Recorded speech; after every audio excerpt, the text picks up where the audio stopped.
The French 4th and 2nd Brigade flee down the southern chaussee. In the far northeast, the remnants of the Nepalese forces and what remains of the French in the area attempt one last assault. They start to march down the highway.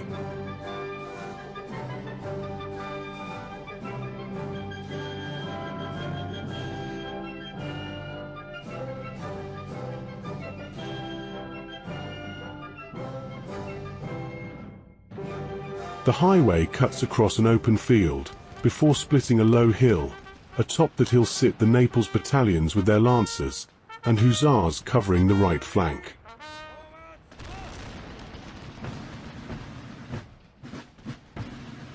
British turn 1. Lined up alongside the highway are the Highlanders, their limbered cannons not yet in place. General Hector MacDonald must make a decision. Does he press forward and engage the weakened French, or hold the line and wait for the arrival of the 3rd Brigade? French turn 2. A rumble precedes the chasseurs as they arrive on the far right of the hill. Atop said hill, their limbered cannon has arrived and prepares to set up. The Naples forces begin to advance down the hill, cavalry in support. Their position on the hill is taken by advancing attack columns of the French 1st Brigade. British turn 2. The British 3rd Brigade arrives, saving General MacDonald from being enveloped. In the long grass on Hector's right, light dragoons patrol forward, followed by an artillery train. Taking heart from his flanks being covered, General MacDonald unlimbers his cannon on the road, as the Highlanders are ordered to advance upon the enemy.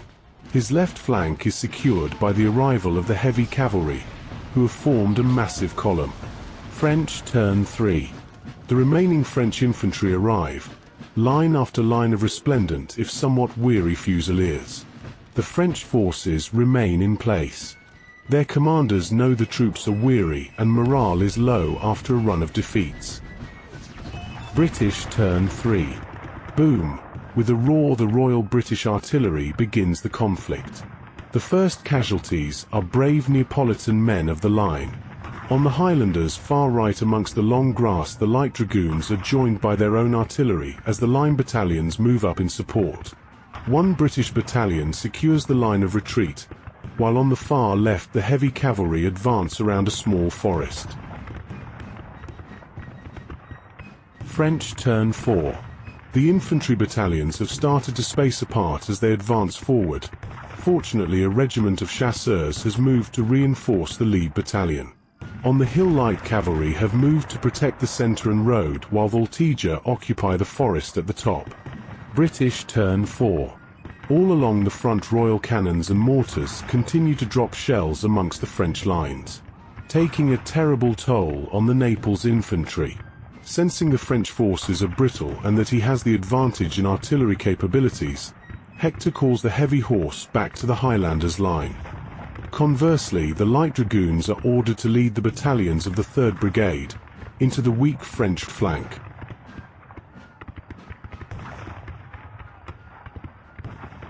French turn 5. Finally, the French cannon return fire, causing some light casualties amongst the Highlander line. Meanwhile, the French commanders have seen the British heavy cavalry retreat, and they implore their men to advance towards the small copse. On the other flank, the order is given to advance. 2 French battalions have joined the Naples troops, and the forces are split around a nearby thicket. The heavily wounded Naples battalion is now covered by a fresh battalion, and starts to redress its ranks. British turn 5. Begins with the Royal Artillery pouring cast iron death into the French lines, while their commanders hold the men in position, trusting in the artillery advantage to take the day.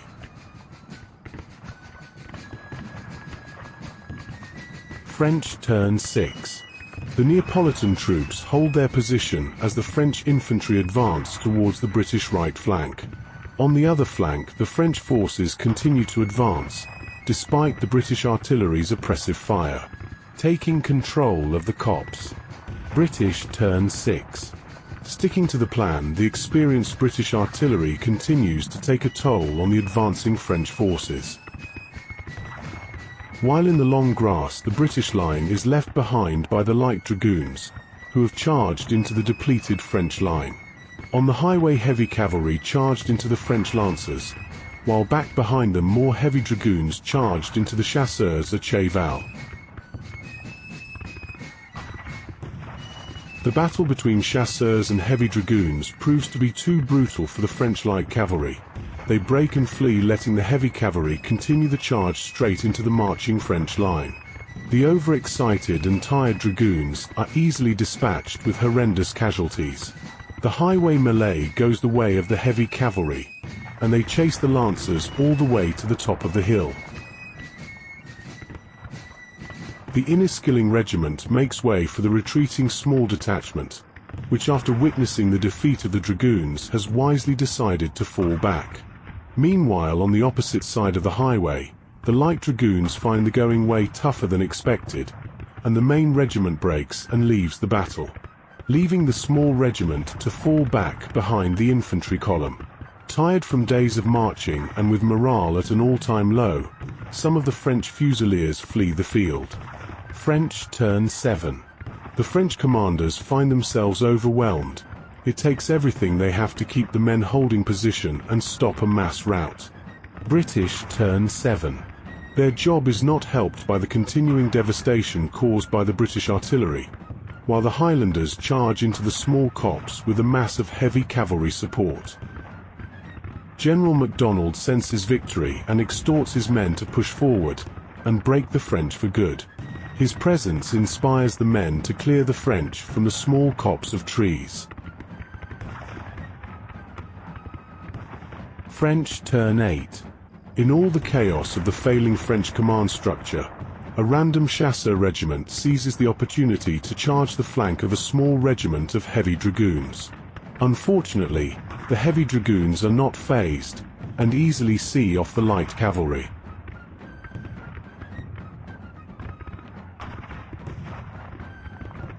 British turn 8. The Highlanders pour musket fire into the brittle French line, as the artillery continue to provide support, smashing the battalion completely. The British heavy cavalry has successfully cut off the French from their camp, and with the Grande Army close to completely losing heart, their commanders decide to retreat, which is a Herculean task, with the British cannon constantly firing upon them while the cavalry harass them at every turn. The day goes to the British forces 5 points to 3.